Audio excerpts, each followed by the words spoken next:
ये हमारी एक मैया है सरोज मैया, जिनकी उम्र है 65 वर्ष। रायगढ़ सिंधी कॉलोनी से हैं। पति 10 साल पहले समाप्त हो गए थे।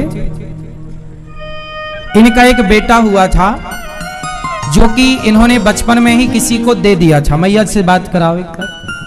मैया, आपका बेटा हुआ था तो किससे दे दिया था आपने?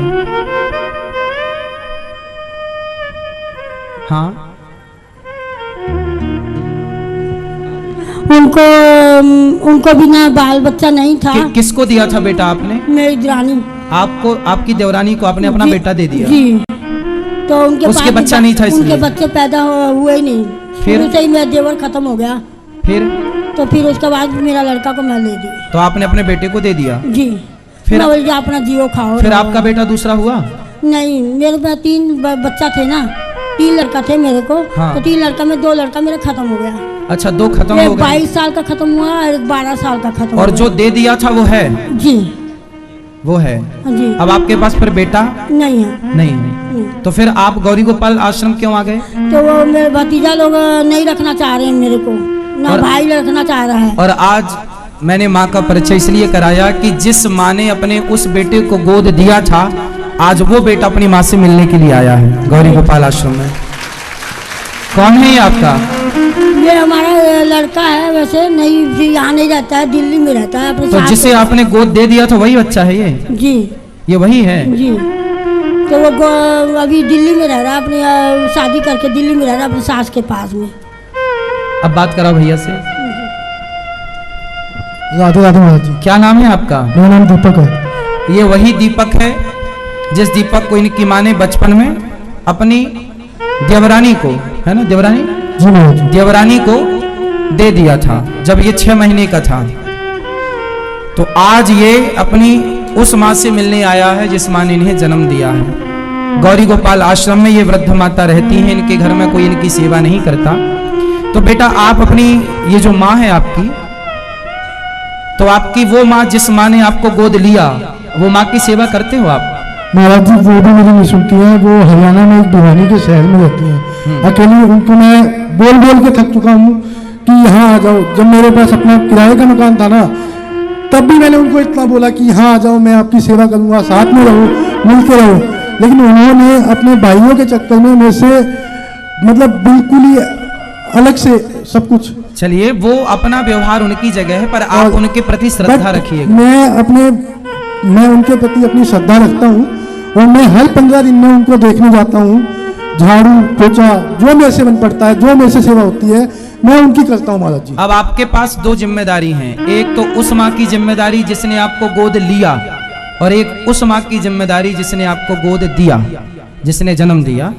तो आपकी अब 2 माँ हो गई, और 2 माँ हैं तो दोनों की जिम्मेदारी आपकी हुई कि नहीं? जी महाराज जी। तो ये जो माँ है, इनकी जिम्मेदारी, ये तो जन्म देने वाली माँ है। चलो, वो माँ किसी कारणवश ठीक है, उनकी भी सेवा करो, उनमें भी श्रद्धा रखो।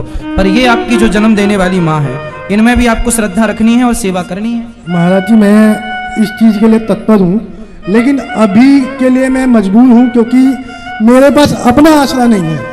आपके पास अपना आसरा नहीं है? मैं खुद अपने ससुराल में रह रहा हूँ। अच्छा। और वही लोग मुझे सपोर्ट कर रहे हैं। मेरे कोविड के दौरान मेरे को नुकसान लग गया था करीब 10-15 लाख का, और मैं उससे उभर नहीं पाया हूँ। मैं नौकरी कर रहा हूँ 20-25 हज़ार रुपये की। ठीक है, नौकरी करिए, बिजनेस करिए, पैसा कमाइए, परिवार का पेट भरिए, परंतु अपनी माँ को ना भूलिएगा। गरीबी अमीरी तो आएगी। समय तो ऐसा तक आया हरिश्चंद्र को कि बाजार में बिकना पड़ा। ये तो समय है, बनता और बिगड़ता रहेगा। लेकिन इस समय में, जब समय अच्छा है हमारा, तब हमने माँ की सेवा की, और जब समय बिगड़ा तो माँ को घर से निकाल दिया। ये तो कोई बात नहीं हुई ना? मेरे समय बिगड़ा है, उस समय भी नमक रोटी खाएंगे, पर अपने धर्म का पालन करेंगे, सेवा तो करेंगे ना अपनी माँ की। महाराज जी, मैं जो हम खाते हैं वही खिलाएंगे। और ससुराल में क्यों रहना? ठीक है, आपकी मजबूरी है, अलग विषय, पर मैं आपका भाई होने के नाते, क्योंकि जिस माँ ने आपको जन्म दिया, वो माँ गौरी गोपाल आश्रम में रह रही हैं, तो वो मेरी भी माँ हुई। इस नाते से आप मेरे बड़े भैया हो गए।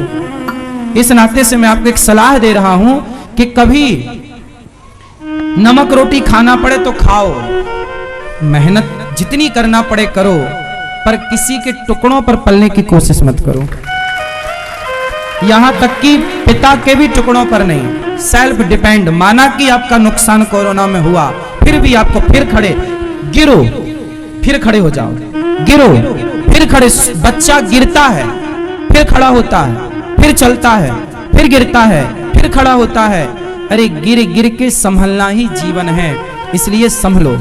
वही कर रहा हूँ महाराज जी, लेकिन मुझे अभी वो लोग सपोर्ट कर रहे हैं। हाँ, अच्छा है, आपका ससुराल पक्ष अच्छा है कि आपका सपोर्ट कर रहे हैं। वो मुझे सपोर्ट कर रहे हैं, और जो मेरे सर पे कर्ज है वो सपोर्ट कर रहे हैं तो उसका लाभ लीजिए और जल्दी खड़े हो जाइए। वो वही कर रहे हैं महाराज जी। हम एक्चुअली उनके भी, और माँ की सेवा करो उस हाल में भी, ठीक है। मैं आया इसलिए था महाराज जी, हाँ, मिलने के लिए भी इसलिए आया हूँ।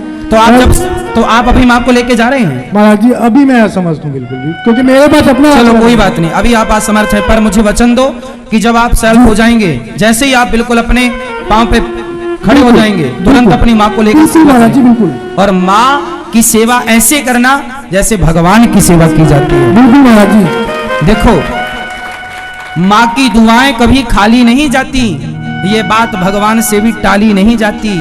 बर्तन मांझ कर 4 बच्चों का पेट भर देती है माँ, पर विडंबना के उन 4 बच्चों से एक बूढ़ी माँ पाली नहीं जाती। माँ, एक बेटा भी आया कुछ दिन पहले, वो अपनी माँ को लेकर गया। मैं बहुत खुश था। मैंने उस बेटे से कहा कि भैया तुम बहुत अच्छे हो कि 3 साल बाद ही सही कम से कम अपनी माँ को लेने तो आए। उन बेटों से तुम बहुत अच्छे हो जो आए भी नहीं, फोन भी नहीं लगाया। पता नहीं बच्चों को क्या हो गया है। अरे ये माँ नहीं है, बच्चों का भाग्य होती है माँ। यदि देखो होता क्या है ना, जैसे कोई व्यक्ति गलत आचरण करता है, गलत जैसे चोरी कर लिया, मर्डर कर दिया, बलात्कार किसी ने कर दिया, तो उसकी एफआईआर दर्ज हो जाती है। और एक बार सरकारी रिकॉर्ड में एफआईआर दर्ज हुई तो जब तक आपके प्राण रहेंगे तब तक सरकारी रिकॉर्ड में यह रहेगा कि आपने उस समय यह अपराध किया था। उसी तरह आप बाद में कितने भी अच्छे हो जाओ, लेकिन वो रिकॉर्ड सरकार के पास रहेगा कि आपने कभी अपराध किया था। आपका रिकॉर्ड बिगड़ गया, बैड रिकॉर्ड बोला जाएगा इससे कि आपका रिकॉर्ड खराब है भाई साहब, आपने मर्डर किया था, आपने बलात्कार किया था, फला फला फला। उसी तरह जो अपनी माँ को घर से निकाल देता है, अपने माँ की सेवा नहीं, बाप की सेवा नहीं करता, ईश्वर के सरकारी दस्तावेज में भी, ईश्वर के सरकारी दस्तावेज, सरकार के सरकारी दस्तावेज में उस व्यक्ति का रिकॉर्ड बिगड़ जाता है कि भाई तुमने, अब तुम कितने भी जन्म लो, तुम्हारा रिकॉर्ड ईश्वर कहेंगे कि तुमने उस जन्म में देखो माँ की सेवा नहीं की। इसलिए बेटा इस अपराध से बचना। आप भाई हो मेरे, समझा रहा हूं, मान लो माँ की सेवा करो। जो लोग छोड़ रहे हैं अपनी माँ को, बहुत बड़ा अपराध कर रहे हैं, आज नहीं, कल नहीं, परसों नहीं, उन्हें इस पाप का दंड भोगना पड़ेगा। बहुत भयंकर दंड है इसका।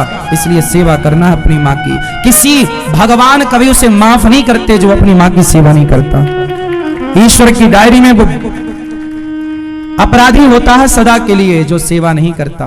तो आप समर्थ हो जाओ, जल्दी भगवान करें, आप जल्दी अपने पांव में खड़े हो, ये आशीर्वाद आपके लिए, और जल्दी अपनी माँ की सेवा करो, ठीक है।